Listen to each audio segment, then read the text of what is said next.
En los densos bosques de la Polonia ocupada, aproximadamente a 100 kilómetros al noreste de Varsovia, surgió un lugar de horror inimaginable durante la Segunda Guerra Mundial.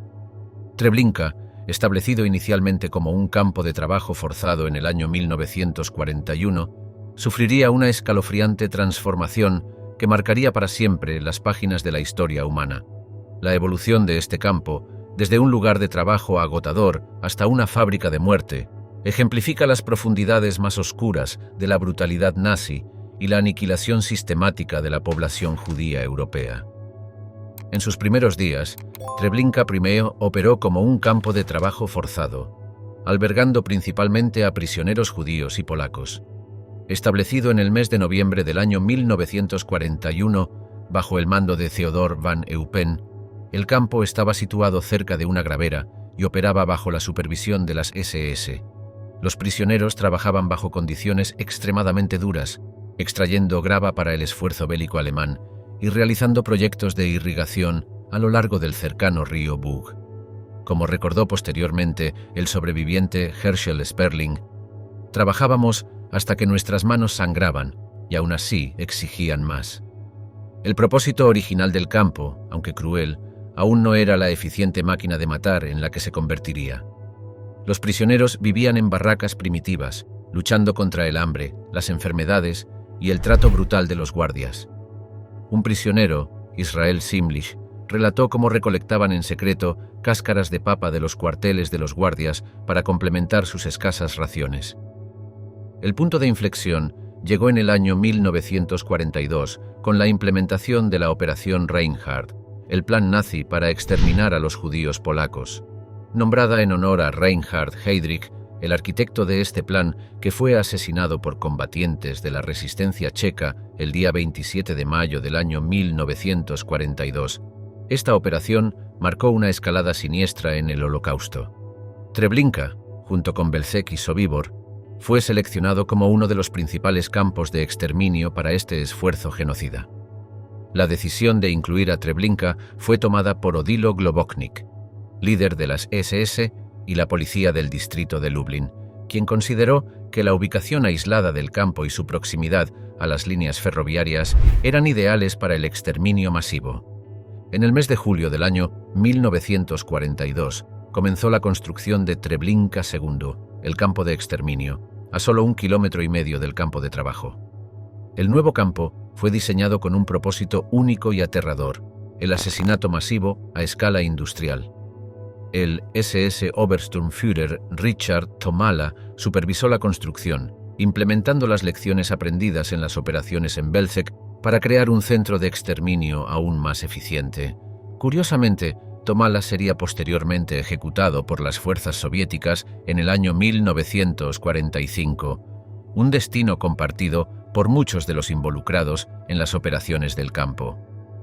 El diseño de Treblinka II fue meticulosamente planeado para facilitar un exterminio rápido. Al llegar, las víctimas eran conducidas a través de un engañoso tubo, Schlauch, un camino estrecho y cercado que llevaba a cámaras de gas disfrazadas como duchas. Este camino era cínicamente llamado Himmelstrasse, o Camino al Cielo, por las SS.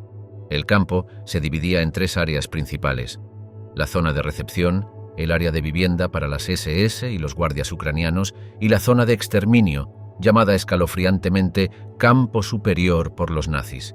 Franz Stangl, quien se convirtió en comandante del campo en septiembre del año 1942, describió la eficiencia del campo. Treblinka era una línea de producción de muerte primitiva, pero efectiva. Belzec era un laboratorio. Treblinka era una fábrica. La escala de los asesinatos en Treblinka era asombrosa. Desde el día 23 de julio del año 1942 hasta el día 19 de agosto del año 1943, aproximadamente 870.000 personas judías fueron asesinadas en Treblinka II, convirtiéndolo en el segundo campo de exterminio más mortal después de Auschwitz-Birkenau. En su apogeo, el campo podía procesar entre 12.000 y 15.000 víctimas por día. Para poner esto en perspectiva, En Treblinka se asesinaba en un día típico a más personas que la cantidad total de soldados británicos y estadounidenses que murieron en el día D. Como señaló el historiador del Holocausto Raúl Hilberg, la operación de los campos de exterminio fue el logro más letal del régimen nazi. Las víctimas provenían de diversos guetos y regiones, incluyendo Varsovia, Radom, Częstochowa, Kielce e incluso lugares tan lejanos como Tesalónica en Grecia. Entre las víctimas se encontraba Janusz Korczak, el renombrado educador y autor infantil polaco-judío, quien rechazó ofertas de refugio para acompañar a los niños de su orfanato a Treblinka el día 5 de agosto del año 1942. La transformación de Treblinka, de campo de trabajo a campo de exterminio, fue emblemática del cambio más amplio del régimen nazi hacia la solución final. La evolución del campo reflejaba la creciente radicalización de la política nazi y la industrialización del asesinato masivo. Lo que comenzó como un sitio de trabajo forzado se convirtió en un lugar donde la vida humana se extinguía con una eficiencia implacable. Heinrich Himmler, uno de los principales arquitectos del Holocausto, visitó Treblinka a principios del año 1943 y, según se informa, elogió su eficacia, afirmando: «Los judíos están siendo exterminados, según las órdenes del Führer». La línea de montaje de la aniquilación, la mortal eficiencia de Treblinka. En las sombras de la Europa ocupada por los nazis, se desplegó un sistema de muerte meticulosamente orquestado en Treblinka. Este campo de exterminio, oculto en los bosques de Polonia, se convirtió en un escalofriante testimonio del asesinato a escala industrial del Holocausto. Desde el momento del transporte hasta la disposición final de los cuerpos, cada paso estaba diseñado con un único y aterrador propósito: la eliminación rápida y eficiente de vidas humanas. El viaje hacia Treblinka comenzaba en los abarrotados guetos de la Europa ocupada. Varsovia, el gueto judío más grande en el territorio controlado por los nazis, se convirtió en una fuente principal de víctimas. El 22 de julio de 1942, los nazis iniciaron la Grossaktion Warsaw, una deportación masiva que enviaría a más de 250.000 personas judías a Treblinka en tan solo 2 meses. Chaim Kaplan, un maestro en el gueto de Varsovia, escribió en su diario ese fatídico día: «El destino está sellado. Nos enfrentamos a la destrucción total». Las deportaciones fueron supervisadas por el SS Sturmbannführer Hermann Höfle, quien más tarde desempeñaría un papel clave en la Operación Reinhardt, el plan nazi para la exterminación de la población judía polaca. Para facilitar este transporte masivo, los nazis emplearon una red de engaños. Se les decía a las víctimas que serían reubicadas en el este, una cruel mentira diseñada para mantener el orden y minimizar la resistencia. En el Umschlagplatz, el punto de partida en Varsovia, los letreros proclamaban Umsiedlung, reubicación. Incluso se obligaba a las personas judías a pagar sus propios boletos de tren, una última indignidad antes de su fatal viaje. Como recordó más tarde el sobreviviente Samuel Willenberg, creíamos que íbamos a granjas en Ucrania, no teníamos idea. Los nazis llegaron a emitir postales a algunas personas deportadas, obligándolas a escribir a sus familiares sobre las buenas condiciones en las áreas de reubicación. Estas postales, fechadas semanas después, serían enviadas cuando las víctimas ya habían sido asesinadas. Los trenes que transportaban a estas almas desafortunadas a Treblinka eran vagones de ganado abarrotados, con hasta 200 personas hacinadas en espacios diseñados para 50. Muchas morían durante el viaje por asfixia, deshidratación o pura desesperación. Cuando finalmente los trenes se detenían con un chirrido en Treblinka, las personas sobrevivientes emergían a un mundo de caos calculado. La infame Canción de Treblinka, una marcha cínica compuesta por el guardia de las SS Kurt Hubert Franz, a veces sonaba mientras las nuevas llegadas eran llevadas a la muerte. Sus letras: «Solo conocemos la palabra de nuestro comandante. Solo conocemos obediencia y deber. Queremos servir, seguir sirviendo, hasta que un poco de suerte lo termine todo. ¡Hurra!», encapsulan la mentalidad retorcida de los operadores del campo. Primo Levi, un sobreviviente de Auschwitz, capturó el horror de estos transportes en su libro «Si esto es un hombre». Imaginen ahora a un hombre que es privado de todos los que ama, y al mismo tiempo de su casa, sus costumbres, su ropa, en resumen, de todo lo que posee. Será un hombre vacío, reducido a sufrimiento y necesidades, olvidando la dignidad y la moderación, porque quien pierde todo, a menudo fácilmente se pierde a sí mismo. El proceso de llegada a Treblinka estaba diseñado para desorientar y controlar. Cuando las víctimas tropezaban al bajar del vagón, se enfrentaban inmediatamente a gritos de los oficiales de las SS y los guardias ucranianos, muchos de ellos embriagados, para insensibilizarse ante las atrocidades que estaban cometiendo. Los hombres eran separados de las mujeres y los niños. Las familias se rompían en instantes. El SS Oberscharführer Kurt Franz, conocido como Muñeco por su apariencia juvenil, a menudo estaba de pie en la plataforma con su perro Barry, listo para atacar a cualquiera que resistiera. Franz era notorio por su crueldad, usando a menudo su látigo en las personas recién llegadas y soltando a su perro contra los prisioneros para su entretenimiento. Se obligaba a las víctimas a entregar todas sus pertenencias personales, con la promesa de que serían devueltas después de la desinfección. Esto incluía desde maletas hasta anillos de boda. Como testificó más tarde Yankiel Wirnik, un prisionero judío que sobrevivió a Treblinka. El suelo está cubierto de billetes, monedas, diamantes, oro y otros objetos de valor. Todo esto es recogido por los rojos, trabajadores judíos, y luego cargado en camiones.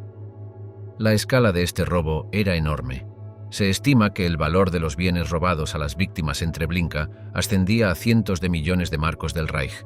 Los nazis incluso establecieron un área separada, cínicamente llamada Lazaret, hospital de campaña, donde las personas ancianas o enfermas eran llevadas directamente para ser fusiladas, sus cuerpos arrojados a una fosa perpetuamente en llamas. El siguiente paso en este proceso de deshumanización era la limpieza.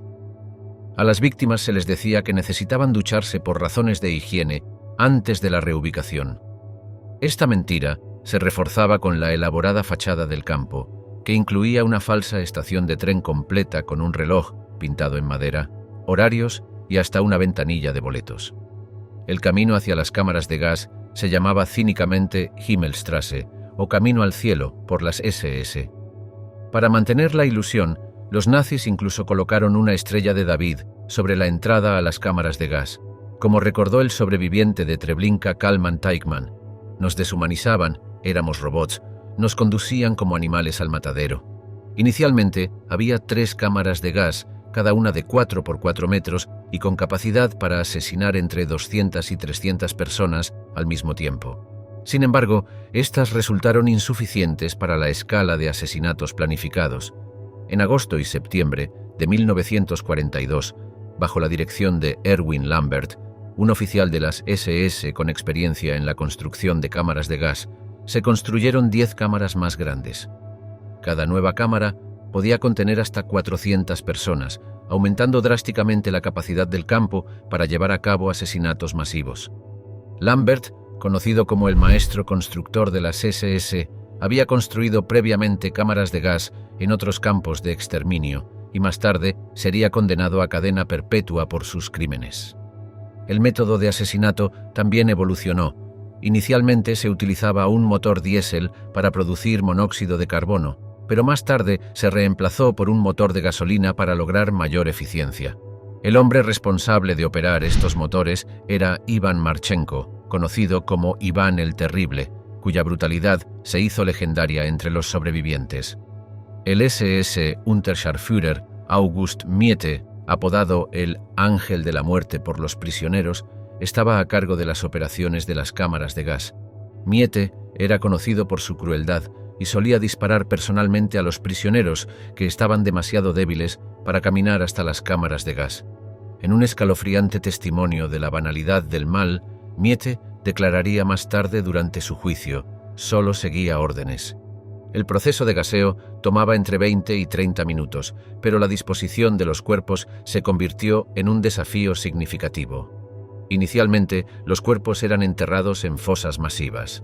Sin embargo, a medida que el número de víctimas crecía y surgían preocupaciones sobre la evidencia, los nazis comenzaron a quemar los cadáveres en grandes parrillas hechas con rieles de ferrocarril.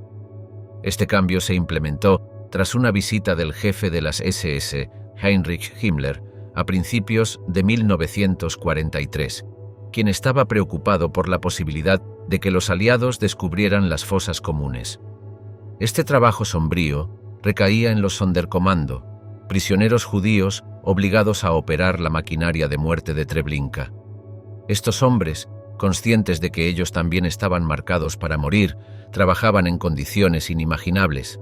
Clasificaban las pertenencias de los muertos, arrastraban los cuerpos desde las cámaras de gas, extraían dientes de oro y operaban los crematorios.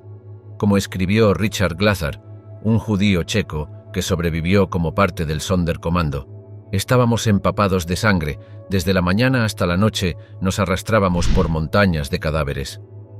El impacto psicológico en estos prisioneros era inmenso. Muchos recurrían al alcohol, proporcionado por las SS, para adormecerse ante el horror de sus tareas. La esperanza de vida de un miembro del Sonderkommando era brutalmente corta, generalmente de solo unos meses. Los nazis liquidaban regularmente a estos trabajadores para eliminar testigos, reemplazándolos con nuevas llegadas. En un giro cruel, algunos miembros del Sonderkommando se encontraban procesando los cuerpos de sus propios familiares. Un prisionero, Jakob Silverberg, describió el momento en que encontró el cuerpo de su esposa entre las víctimas. La reconocí por la ropa que llevaba puesta. En ese momento sentí que no podía seguir adelante. La eficiencia del proceso de asesinato en Treblinka era una fuente de perverso orgullo para los operadores de las SS. El comandante del campo, Franz Stangl, declaró más tarde en una entrevista: Treblinka era una línea de producción de muerte primitiva pero efectiva. Este enfoque industrial del genocidio alcanzó su punto culminante en el verano de 1942, cuando Treblinka recibió trenes cargados de víctimas de lugares tan lejanos como Grodno, Kielce, Radom e incluso Salónica, en Grecia. La efectividad del campo era tal que en algunos días más personas eran asesinadas en Treblinka que en Auschwitz-Birkenau, a pesar de que este último era más grande y más conocido. Llamas de desafío. El levantamiento de Treblinka, un testimonio de la resiliencia humana. En el sofocante calor del día 2 de agosto del año 1943, el aire en el campo de exterminio de Treblinka crepitaba con tensión. Durante más de un año, esta fábrica de muerte nazi había operado con una eficiencia despiadada, cobrando las vidas de casi 900.000 personas judías. Pero en este día, la maquinaria del genocidio se detendría, ya que los prisioneros, aquellos marcados para morir, se alzaron contra sus opresores en un intento desesperado por obtener libertad y dignidad. Como dijo Elie Wiesel, sobreviviente del Holocausto y laureado con el Premio Nobel, puede haber momentos en los que seamos impotentes para prevenir la injusticia, pero nunca debe haber un momento en el que dejemos de protestar. Las semillas de la rebelión habían sido sembradas meses antes, en las profundidades más oscuras del invierno. Mientras los cuerpos se amontonaban y los crematorios trabajaban a toda máquina, un pequeño grupo de prisioneros comenzó a susurrar sobre resistencia. Entre ellos estaba Czelo Bloch, un soldado judío que había servido en el ejército checoslovaco. Bloch, junto con otros como Julian Choronzicki, un médico de Varsovia, y Marceli Galewski, un exoficial del ejército polaco, formaron el núcleo de un movimiento clandestino de resistencia. Se les unió Jankiel Wiernik, un carpintero que más tarde proporcionaría uno de los relatos más detallados sobre la vida y la muerte en Treblinka. El testimonio de Wiernik, un año en Treblinka, se convirtió en un documento crucial para entender los horrores del campo. Su tarea parecía imposible. Treblinka era una fortaleza de muerte, custodiada por hombres de las SS como Kurt Franz, apodado Muñeco, y auxiliares ucranianos armados hasta los dientes. Los prisioneros, debilitados por el hambre y la brutalidad, no tenían más que sus manos desnudas y un ardiente deseo de venganza. Sin embargo, como recordó más tarde el sobreviviente Richard Glazar, sabíamos que íbamos a morir de todos modos, queríamos elegir la forma en que moríamos. Durante los meses siguientes, los conspiradores trabajaron en el más absoluto secreto. comenzaron a acumular armas, robando herramientas de los cobertizos de clasificación y talleres. Un duplicado de la llave del arsenal del campo fue fabricado por un prisionero llamado Eugeniusz Turovsky, quien trabajaba en el taller de cerrajería. La gasolina se desviaba en pequeñas cantidades de los vehículos y generadores. Incluso mientras realizaban sus sombrías tareas diarias, clasificar las pertenencias de los muertos, arrastrar cadáveres a fosas comunes, los rebeldes se preparaban para su momento. Un prisionero, Oskar Strauchinski, describió más tarde cómo probaban las defensas del campo, provocando pequeños incendios deliberados y observando cómo reaccionaban los guardias. Para el verano, el plan estaba listo. El levantamiento comenzaría por la tarde, cuando la rutina del campo fuera más predecible. La primera señal sería un disparo de rifle, seguido por una granada lanzada contra la caseta de los guardias de las SS. En el caos que seguiría, los prisioneros incendiarían los edificios del campo, cortarían las líneas telefónicas y harían una fuga masiva hacia los bosques más allá del perímetro del campo. La fecha se eligió cuidadosamente. El día 2 de agosto era un lunes, típicamente un día en el que llegaban menos transportes, lo que significaba menos nuevas víctimas que complicaran la fuga. Al amanecer del día 2 de agosto, un calor opresivo se asentó sobre Treblinka. A las 3:45 de la tarde, un único disparo resonó. En un instante, el orden cuidadosamente mantenido del campo de exterminio estalló en el caos. Stanisław Kohn, uno de los líderes rebeldes, lanzó una granada al comedor alemán. Llamas estallaron desde el depósito de combustible del campo, enviando columnas de humo negro al cielo. El fuego se extendió rápidamente a los barracones de clasificación, donde se almacenaban las pertenencias de las personas judías asesinadas. Un lúgubre tesoro de zapatos, ropa y efectos personales que ahora sería consumido por las llamas de la rebelión. Los guardias de las SS, sorprendidos, se apresuraron a responder, pero los prisioneros, impulsados por una mezcla de desesperación y una ira reprimida durante mucho tiempo, lucharon con una ferocidad que aturdió a sus opresores. Armados con rifles robados, hachas e incluso con los puños desnudos, superaron los puestos de guardia y las torres de vigilancia. Un prisionero, Berek Leicher, logró apoderarse de una ametralladora y la usó contra los guardias, proporcionando fuego de cobertura crucial para sus compañeros que escapaban. En medio del caos, se produjeron actos extraordinarios de valentía. Yechiel Reichmann, un rabino de 52 años de Prostin, lideró a un grupo de prisioneros en el asalto al arsenal del campo. Aunque Reichmann murió en el ataque, sus compañeros lograron apoderarse de un alijo de armas y usarlas contra los guardias. En un giro irónico del destino, algunas de estas armas probablemente habían sido confiscadas a las personas judías al llegar a Treblinka. Ahora, en manos de los rebeldes, se convirtieron en instrumentos de justicia y supervivencia. Mientras el fuego se propagaba y los disparos resonaban por todo el campo, cientos de prisioneros corrieron hacia la libertad. Cortaron las cercas de alambre de púas y huyeron hacia los bosques circundantes. Entre ellos estaba Samuel Willenberg, quien más tarde describió la escena. Corrí como un rayo a través de la puerta. No miré a la derecha ni a la izquierda. No sentí las balas silbando cerca de mis oídos. Willenberg, uno de los sobrevivientes más jóvenes con 19 años, se convertiría en artista y escultor, creando poderosas obras que conmemoraron a las víctimas y héroes de Treblinka. La respuesta nazi fue rápida y brutal. Refuerzos de las SS fueron llamados desde puestos cercanos, incluyendo el campo de entrenamiento en Trauniki, donde se entrenaba a los colaboradores para ayudar en el Holocausto. Persiguieron a los fugitivos con perros y vehículos, peinando los bosques y campos. Muchos fueron asesinados o capturados en las horas posteriores. Algunos habitantes locales polacos, motivados por el antisemitismo o el miedo a represalias nazis, ayudaron en la cacería. Sin embargo, también hubo actos de valentía entre los polacos locales. La familia Krysiak, por ejemplo, escondió al escapado Shlomo Hellman durante 20 meses, arriesgando sus vidas para salvarlo. De los aproximadamente 700 prisioneros que participaron en el levantamiento, solo unos 300 lograron inicialmente escapar del perímetro del campo. En los días y semanas siguientes, la mayoría fueron recapturados o asesinados. Algunos impulsados por la desesperación, se quitaron la vida en lugar de enfrentar la recaptura. Abraham Bomba, quien escapó durante el levantamiento, relató cómo él y un grupo de compañeros fugitivos se vieron obligados a separarse en el bosque. «Nos despedimos», recordó, sabiendo que la mayoría de nosotros no sobreviviríamos. Sin embargo, contra todo pronóstico, algunos sobrevivieron. Al final de la guerra, alrededor de 70 sobrevivientes de Treblinka quedaron para dar testimonio tanto de los horrores que habían soportado como del valor de aquellos que se habían alzado contra sus opresores. Uno de estos sobrevivientes, Kalman Teichmann, reflexionó más tarde: «Para vivir tenías que tener suerte, mucha suerte, y yo tuve suerte».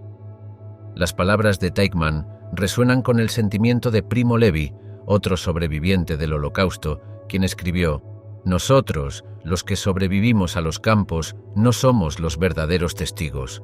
Los verdaderos testigos, aquellos en posesión de la verdad indescriptible, son los ahogados, los muertos, los desaparecidos». El impacto del levantamiento de Treblinka resonó mucho más allá de las cercas electrificadas del campo. Aunque la revuelta fue finalmente aplastada, logró interrumpir gravemente las operaciones del campo.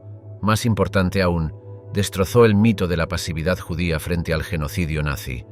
La rebelión en Treblinka se convirtió en un símbolo de la resistencia judía, desafiando la narrativa de que las víctimas del Holocausto fueron como ovejas al matadero. Como señaló el historiador Yehuda Bauer, el número de personas judías que resistieron y lucharon contra los nazis es asombroso, dadas las condiciones bajo las cuales tal resistencia y lucha tuvieron lugar. Acción 1005. El Holocausto oculto de Treblinka. Cuando las hojas de otoño comenzaron a caer en 1943, una siniestra operación estaba en marcha en los densos bosques del este de Polonia, aproximadamente a 100 kilómetros al noreste de Varsovia. La máquina de muerte nazi, que había cobrado casi 900.000 vidas en el campo de exterminio de Treblinka, intentaba desesperadamente borrar toda evidencia de sus monstruosos crímenes. El aire, antes denso con el humo acre de cuerpos quemados, ahora llevaba el aroma de tierra recién removida y cultivos recién plantados. Este fue el comienzo de Acción 1005, el intento nazi de borrar los rastros físicos de su campaña genocida. La decisión de desmantelar Treblinka llegó tras el levantamiento de los prisioneros el 2 de agosto de 1943. Con el ejército rojo soviético avanzando desde el este y el creciente temor de que se expusieran sus atrocidades, Heinrich Himmler, el arquitecto de la solución final, ordenó la destrucción completa del campo el 19 de julio de 1943. El SS Obersturmführer Kurt Franz, el último comandante de Treblinka, fue encargado de supervisar este sombrío trabajo. Bajo la supervisión de Franz, las cámaras de gas que habían cobrado tantas vidas fueron dinamitas. Estas cámaras, disfrazadas de duchas, podían asesinar hasta 5.000 personas en tan solo 2 horas utilizando monóxido de carbono generado por motores diésel. Los crematorios, donde innumerables cuerpos habían sido reducidos a cenizas, fueron desmantelados ladrillo por ladrillo. Los edificios fueron derribados y toda la maquinaria asociada al proceso de exterminio fue retirada o destruida. El ferrocarril de vía estrecha que había transportado a tantas víctimas hacia su muerte fue desenterrado. Como recordó más tarde el sobreviviente Samuel Willenberg, tenían mucha prisa por destruir las pruebas, por borrar todo rastro del crimen. Willenberg, uno de los aproximadamente 70 sobrevivientes conocidos de Treblinka, más tarde crearía esculturas de bronce representando escenas del campo, asegurándose de que lo que los nazis intentaron borrar quedara preservado en el arte. Pero los esfuerzos nazis por ocultar sus crímenes iban más allá de la destrucción física. En un intento torcido de camuflaje, emprendieron un macabro proyecto de paisajismo. El área, donde una vez estuvieron las cámaras de gas, fue nivelada y arada. Sobre el sitio de los asesinatos masivos se plantaron altramuces y otros cultivos, cuyas raíces se hundían en un suelo enriquecido con cenizas humanas. Se plantaron árboles estratégicamente para ocultar el diseño original del campo. Como si este grotesco cambio no fuera suficiente, se instaló a un colaborador ucraniano llamado Strebel como agricultor, con la intención de dar una apariencia de normalidad a este lugar de horror inimaginable. Esto reflejaba esfuerzos similares en otros campos de exterminio, como Bauschek, donde el SS Scharführer Heinrich Gley supervisó la plantación de abetos y pinos silvestres para esconder las fosas comunes. Quizás el aspecto más escalofriante de este encubrimiento fue el tratamiento de los restos de las víctimas. Sonderkommando 1005, una unidad creada específicamente para este propósito, fue llevada para exhumar los cuerpos de las fosas comunes. Esta unidad, dirigida por el SS Standartenführer Paul Blobel, tenía la tarea de eliminar pruebas de asesinatos masivos en toda Europa del Este. Utilizando excavadoras y sus propias manos, desenterraron cuerpos en descomposición y los quemaron en enormes piras alimentadas con traviesas de ferrocarril. Las cenizas y fragmentos de huesos restantes fueron triturados y esparcidos en los bosques circundantes o arados de vuelta a la tierra. Este sombrío trabajo a menudo era realizado por prisioneros judíos que, una vez completada la tarea, también eran asesinados, un último acto de borrado en esta campaña de ocultamiento. El trabajo continuó día y noche. El hombre de las SS, Franz Suchomel, quien más tarde testificaría en los juicios de Treblinka en 1965, describió la escena. Todo Treblinka apestaba. El hedor era indescriptible. Si te quedabas allí un tiempo, llevabas ese olor en la nariz durante semanas. El testimonio de Suchomel, junto con el de otros hombres de las SS como Kurt Franz y Gustav Munzberger, resultaría crucial para reconstruir la historia de Treblinka décadas después.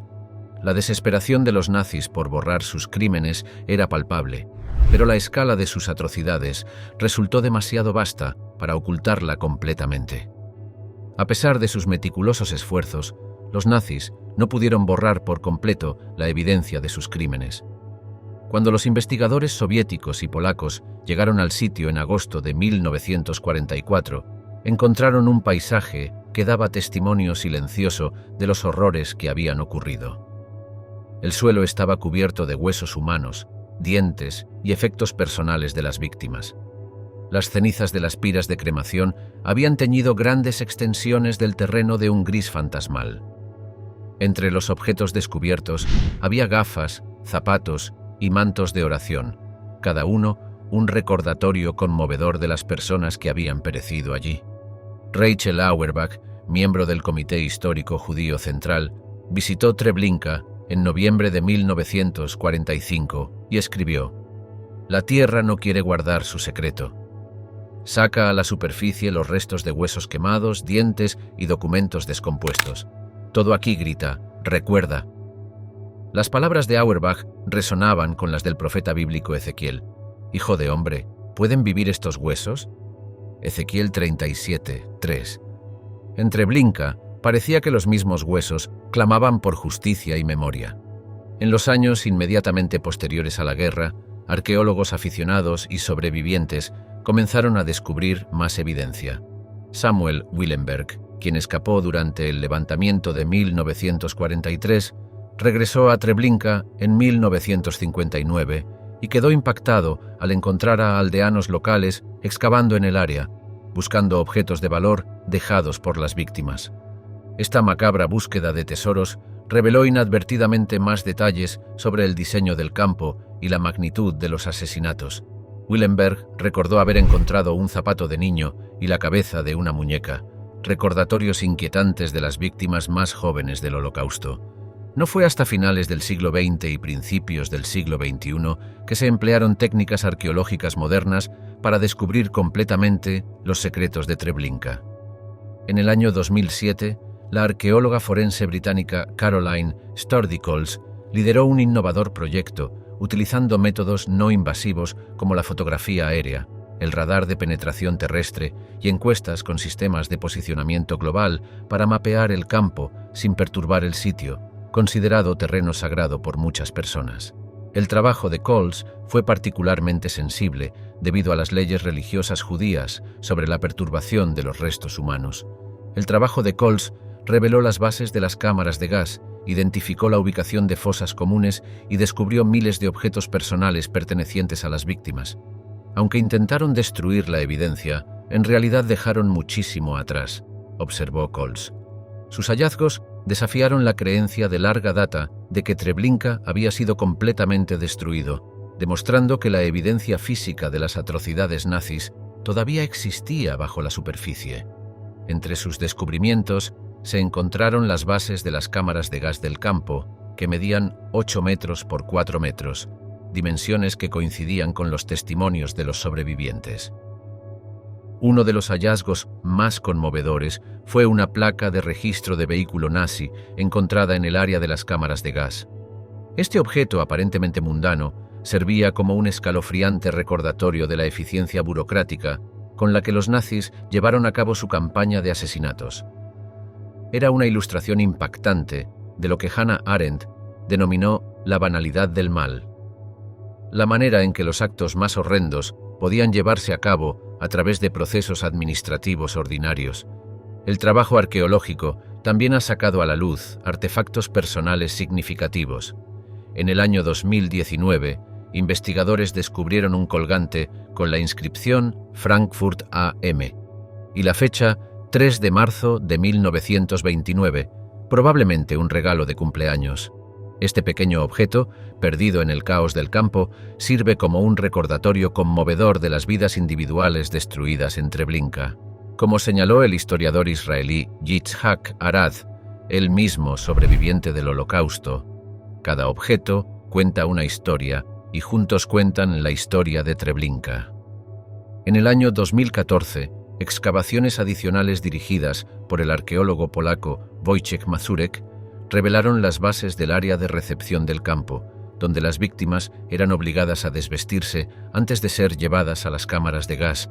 Estos descubrimientos proporcionaron pruebas físicas cruciales para corroborar los testimonios de los sobrevivientes y los documentos históricos. El equipo de Mazurek también encontró numerosos objetos personales, incluyendo un medallón de plata con la inscripción «Para mi querida hija», de papá Jacob, 1937. Estos hallazgos humanizan a las víctimas, recordándonos que cada una de las cientos de miles de personas que perecieron en Treblinka era un individuo con una vida, una familia y una historia. El continuo trabajo arqueológico en Treblinka sigue revelando nuevos conocimientos sobre la operación del campo y los intentos nazis de ocultar sus crímenes. Cada artefacto desenterrado, cada capa de tierra analizada, contribuye a nuestra comprensión de este oscuro capítulo de la historia humana. En el año 2019, investigadores utilizando tecnología de detección por luz y distancia, LIDAR, crearon un detallado mapa tridimensional del sitio de Treblinka, revelando sutiles cambios en el paisaje que correspondían a estructuras conocidas del campo y fosas comunes. Como escribió Yitzhak Arad, historiador y sobreviviente de Treblinka, la tierra es el último testigo. Ecos de Treblinka, justicia, memoria y el triunfo del espíritu humano. En las secuelas de la Segunda Guerra Mundial, cuando la magnitud de las atrocidades nazis salió a la luz, el mundo se enfrentó a una pregunta urgente: ¿cómo llevar a los perpetradores de tales crímenes indescriptibles ante la justicia? La búsqueda de justicia para las víctimas de Treblinka abarcaría continentes y décadas, dejando una marca imborrable en el derecho internacional y la memoria colectiva. Como dijo Winston Churchill, aquellos que no aprenden de la historia están condenados a repetirla. Los juicios y la memorialización de Treblinka servirían como una lección crucial para las generaciones futuras. Uno de los juicios más significativos relacionados con Treblinka fue el de Franz Stangl, comandante del campo desde septiembre del año 1942 hasta agosto del año 1943. Stangl, quien había huido a Brasil después de la guerra, fue finalmente capturado en São Paulo el día 28 de febrero del año 1967, gracias a los incansables esfuerzos del cazador de nazis Simon Wiesenthal. La captura fue dramática. Stangl fue arrestado en su lugar de trabajo, una fábrica de automóviles, donde había estado viviendo bajo su propio nombre. Esta descarada falta de ocultamiento hablaba mucho sobre la confianza con la que muchos criminales de guerra nazis habían evadido la justicia. Extraditado a Alemania Occidental, Stangl enfrentó un arduo juicio en Düsseldorf. Los procedimientos, que comenzaron el día 13 de mayo del año 1970, Duraron casi un año e incluyeron el testimonio de 85 testigos, entre ellos antiguos miembros de las SS y sobrevivientes de Treblinka. Entre quienes testificaron estuvo Samuel Willenberg, uno de los pocos sobrevivientes del levantamiento de Treblinka. Su desgarrador relato de la vida y la muerte en el campo proporcionó pruebas cruciales contra Stangl. Describió con vívidos detalles el área de recepción, donde los recién llegados eran despojados de sus pertenencias y dignidad, el tubo, un sendero cercado que conducía a las cámaras de gas, y el constante olor a carne quemada que impregnaba el campo. El día 22 de diciembre del año 1970, Stangl fue declarado culpable del asesinato en masa de al menos 400.000 personas judías y condenado a cadena perpetua. Murió de un paro cardíaco en prisión apenas 6 meses después, el día 28 de junio del año 1971, tras haber pronunciado una escalofriante confesión a la periodista Gita Sereni. Mi conciencia me dice que nunca debería haber aceptado ese deber. El juicio de Stangl no fue un hecho aislado. Otros guardias y oficiales de Treblinka enfrentaron la justicia en diversos tribunales. Kurt Franz, conocido como Lalka, muñeco, por su apariencia juvenil y su crueldad sádica, fue condenado a cadena perpetua en el año 1965.